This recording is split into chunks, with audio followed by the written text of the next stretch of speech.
Hey, what's up, everyone? Welcome back to another episode of Evacuating Dogs in Ukraine. Today we are in Kupiansk again, which is in the east of Ukraine, really close to a very dynamic front line. Lots of things are moving there, and the more dynamic or the more fluid the front line is, then just the more evacuations are occurring. I'm actually quite proud of the work we've done over the last year and a half, because we've been coming to this area quite a lot. So if it hadn't been for that, we'd be doing a lot more evacuations today, because there are quite a lot of people still that wait till the last minute to make any sort of decision. But all the ones which were quite wise ahead of time and said, okay, look, maybe I need to start moving a few of my things out of here, my animals. They did things in good time, and that made things slightly less stressful for us because the front line was still further back. So here we are on the left side of Kupiansk River. I want to say it's a bit safer, but there's been quite a lot of glide bombs which don't really care about distance. But yeah, we're off to our first evacuation, and it is again a beautiful day, which is unfortunate for us because the more beautiful the weather, the clearer the skies, the less wind, and the more drones. Be it recon drones, FPV drones, mothership drones, all of these things being used to then either be the weapon itself or to guide other weapons. Come on. And this is this has to be one of the easiest evacuations in a long time, just because it's a Labrador. The Labradors, for the most part, really chill. And what's funny about dogs like this, as soon as I have him on the lead, he just starts pulling like crazy, and it just goes to show that many of these dogs in the east are yard dogs. They're not dogs that necessarily go out for long walks and stuff. Even when we opened the gate here, I remember him just kind of peeking out and being like, "Oh, what is this?" Yeah, this here. So, yeah, quite interesting. And You only got one box? yeah, still pulling, still no idea how to be on a lead, which is quite funny. But given he's a normal Labrador, you can basically do anything with these dogs. Like, you can throw them around in terms of, hey, get in this box, do this, do that. They really don't care. They're just happy either way. So very, very easy to get them inside. And that's the first evacuation already wrapped up. Ні, я його не вигулюю, тому що я сама. А я не вигулюю, а я куди стараюся. Sometimes people wait for the artillery shell or the glide bomb or whatever to literally land in their neighbor's yard, and that's when they call us, which is not great. Here again, we're on the left side of the river. Higher up though, so there's more activity in this area, but this is still, I don't know, at least 7 kilometers away from the front.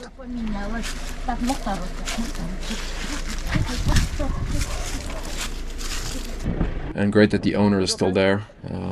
Certainly for situations on the right side of the river, it's much more common that we don't have the owner anymore, and that obviously makes things a lot more difficult.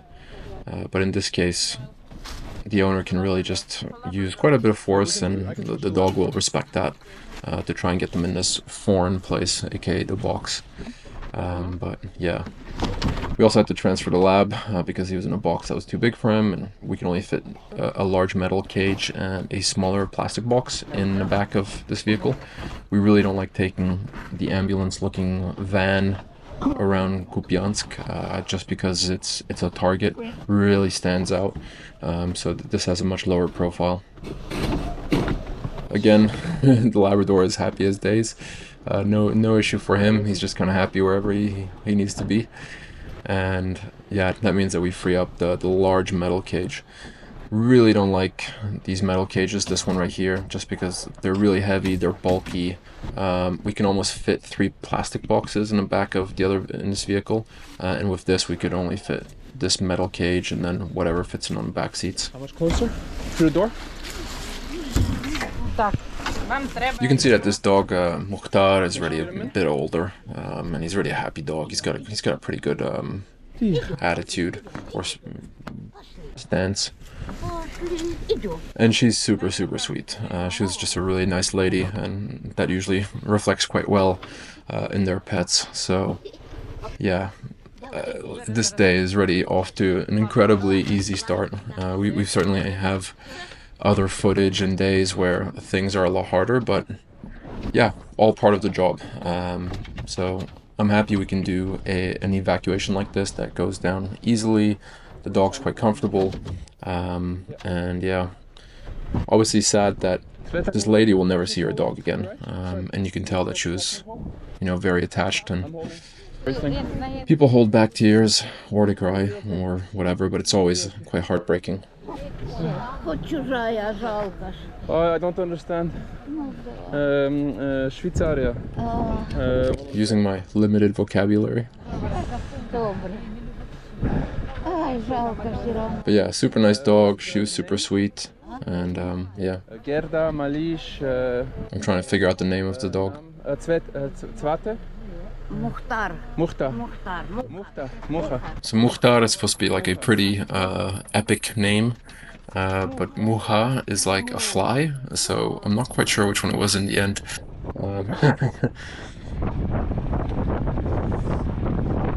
And now we're back in more of the center of Kupiansk. We're gonna go deliver these two dogs back to our van, which is beyond the checkpoint, really in a safe area, so that we can kind of keep bringing dogs back to this. So we're gonna move the Labrador from the small box, because we want to keep the small box, and then put him in a larger box so he has a bit more room too, while he waits for us to get the other dogs. He's quite funny. Okay. Wait. This would be much harder with an alibi or a German Shepherd or whatever. But you can see he's wagging his tail as we're doing all this, which is absolutely hilarious. Like pushing him around. Now he's still happy. He's wagging his tail. I don't know if it's a Labrador thing or if he has a cage fetish, but either way, he's just an absolutely lovely dog. It won't be hard to adopt at all. Back in Kupiansk already. So these things go pretty quickly. As you can imagine, we're just putting in a lot of mileage. This lady, we have on the left with the blue coat, we already evacuated from in the last video I made. So I think she just got in touch with her friends and convinced them to also give up their dogs, and it's for the best interest of the animal, because sometimes people stay behind, but they want a better life for their animals, which is, yeah, truly selfless.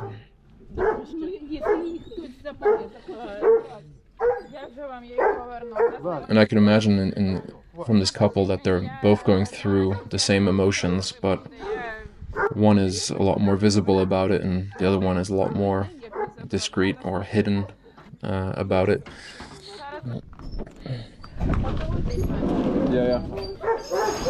Yeah, these things just go so awfully quick. I mean, her heart must have sank as soon as she saw our van come around the corner.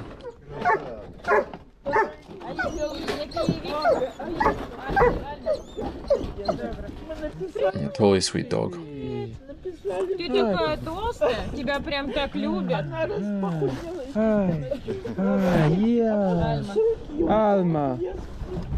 It's nice to try and remember the dog's name, make eye contact, shake people's hands, just show them that you care, and that not only are you a reliable person to give your fur child dog, part of your family too, but that you're also a reliable person to then find a better home for it in the coming weeks. So really full trust, and it's not something we take lightly in that regard. It's important to us that people also genuinely believe we're gonna take care of their animal as best we can. It'll be okay. Dog has no understanding what's going on. Most dogs kind of turn around to look out the other way, but yeah, for whatever reason, this dog is maybe trying to look for a way out. Doesn't understand what's going on. Она такая умница. Алло. Кто? В дом лезет, она уже ее все так Я не знаю, я говорю, маму попроси, может, назад, пока вы влаштуетесь назад. Sveta told me the other day that she's not a people person, and that before the war she really just didn't interact with people much, but really prefers communicating with animals and dogs. And here she was forced to communicate with people, not just this given situation, but other situations, just this whole job, because she's always on the phone every day. She's managing the queue and everything. And yeah, I mean, I think she's doing a great job communicating with people, even if she personally thinks that it's not her first skill set. I think she's doing great. Пусть вона мене не пише, я забуду. Все, ми поїхали, бо у нас Окей. Yeah, let's go. Next. На все добре. Напишіть мені, будь ласка, бо я забуду. On to the next evac. Now we decided to take the van because we had a couple evacuations left that were just a bit further behind. Got the long way around. Short way. I mean, ish. This one was Is this? in a Oh my God. yeah, puppies. This one was in a half area, I'd say. But yeah, super cute with these puppies just rolling up and the mother being there. And it's just always quite funny because the behavior of strays is so different than the behavior of domesticated puppies and mothers, which are quite happy to kind of have you around. But here you can see the dog bowl to the left, and you can assume that someone's feeding them, and yeah. So why aren't we taking them with? Now, in terms of evacuations, we generally focus on animals which are locked in yards, larger, more complex animals, which other charities will not necessarily take. There's a pretty good hierarchy of different volunteers and people that help either feed, evacuate, sterilize, whatever that may be. So we really try to focus around the more complicated cases because we do have limited space. So as soon as our shelter is full, under 80, that means that we can't take any more dogs, and that means that we have a huge block. So we really have to, So can we open the box? I think, as frontline charities, all lean into our strengths and do what's best in terms of our skill sets. Closer? Yes. Now, our skill set didn't necessarily shine on this particular evacuation, since one, we forgot the catching pole that day, which was quite funny. We've generally never forgotten it, and two, this dog just did a ninja move out the back, and we thought the yard was completely enclosed, and nope. Dobra. So Sveta went off to go hunt this shepherd, and I stayed back. I went back to the puppies because having 2-3 people look for one dog or go up to one dog is not very productive. Having one person try is a much better approach, just because these kind of animals will be very skittish. But yeah, these little ones were extremely cute, and it's a really tough situation because ideally we sterilize these animals and we then find them new families or feed them. But if they're left unsterilized and just keep being fed, it's really not a great solution for the long-term population control of animals in such areas. You have them, right? Sveta did a great job now of catching this dog, so to speak. I mean, she had to do a lot of running around, but that's what it is. Quite a sweet dog. He's just super skittish, or she, sorry. And yeah, great job on Sveta there. Victory pose incoming. There we go. There we go. Yeah, I'm holding. You can't really hear all the banging in the background here, but yeah, it started getting a bit louder in the afternoon, or certainly in this part of like northern Kupiansk.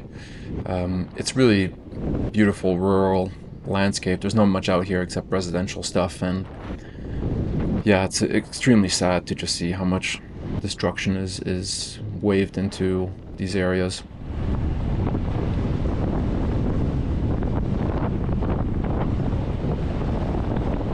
Now the problem with this address is this was quite remote, and it's almost as if they don't have smartphones. It's just like, imagine the old Nokias. That's the level of technology. So people don't know maps out here, they know people.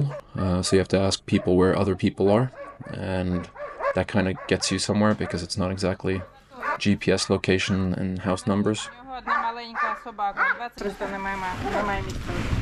Ми дуже багато поселили. And Ukrainians in these rural parts just have a lot of animals. They'll have a couple dogs, a couple cats, just all part of the kind of ecosystem, which is very, very sweet. Так, добре. О, там собака наша. This lady pointed us in one direction, which then we have to then talk to someone else. It's a bit like a scavenger hunt or a quiz, a detective series. And yeah, we just have to keep looking, keep hunting. Якийсь Анатолій, мені потрібен, жінка залишила. Now the guy knows more or less where we need to go. He can't tell us where it is or a house number or anything, but he can walk us to it. So he decided to walk ahead, and we just brought the vehicles up to be here. And that was our last pickup of the day, where we had a bunch of dogs. And these dogs, except for one, were going back to their owners the same day, which is really nice. Obviously, a much better outcome than having to find new families. And this is Donut, the strongest small dog, as I will find out shortly. Extremely cute, but just so powerful. It just doesn't stop going. I'm not even sure this dog sleeps, to be honest.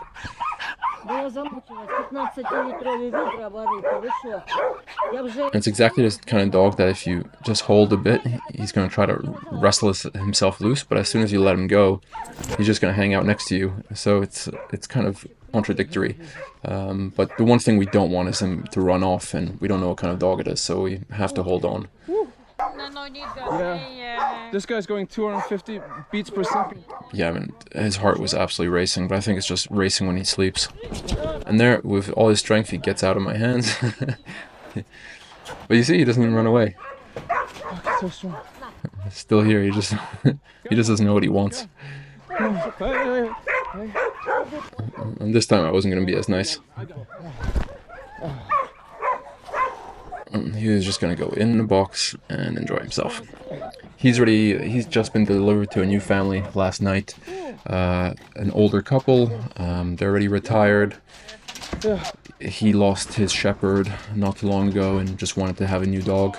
So Donut's in great hands.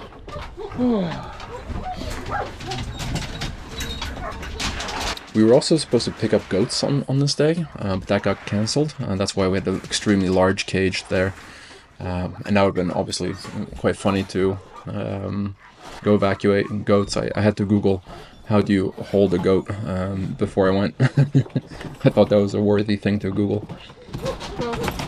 But all these dogs were super nice. Good reflection on the owners, obviously, and the people that took care of them. So I think the neighbors took care of these dogs while the owners had left, and there was really like no poop in the yard or anything like that. You could tell that people just really cared for them, and they were just in good spirits. Oh, fuck. The other one was a beast. Yeah, this felt so comfortable all of a sudden, having this one in my arms, because there was just no resistance whatsoever. Or even if you did try, it was nothing compared to Donut. Alright, let's go. Always gotta double check these things are closed, because if they open halfway through the ride, that would be less than ideal, to say the least. So yeah, all in all, just a successful day. A few people canceled here and there, so we still had a few empty cages. But yeah, it's for the addresses where they were confirmed, everything went to plan. We were lucky to have people at each address, which is again more like not always really 50-50, maybe even less in terms of people being there. This is for the goats. And now this dog gets the large goat cage, so she's the winner of the big box. She can relax and run around inside there.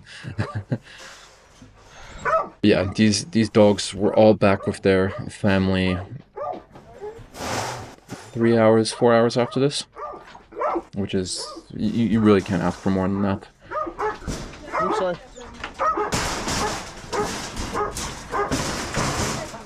Julia, yeah.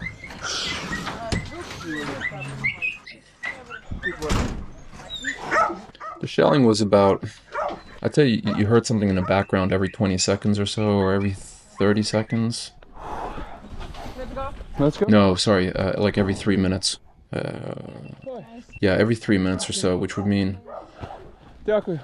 like 20 per hour, Добре. which is quite a lot per day. But it's not, this is not banging all day, so let's say it's like 10 hours a day at least. That's at least 200 sort of shells in the area. Okay. Which sounds absolutely, if you don't experience it, you can't really imagine it when I put a number on things like this. But yeah, that's the reality. And now you can oversee Kupiansk from here. I mean, you could even see the enemy position from here, in terms of where they are on the horizon. But yeah, very happy with how this day went, and just a great team effort. Thank you for watching.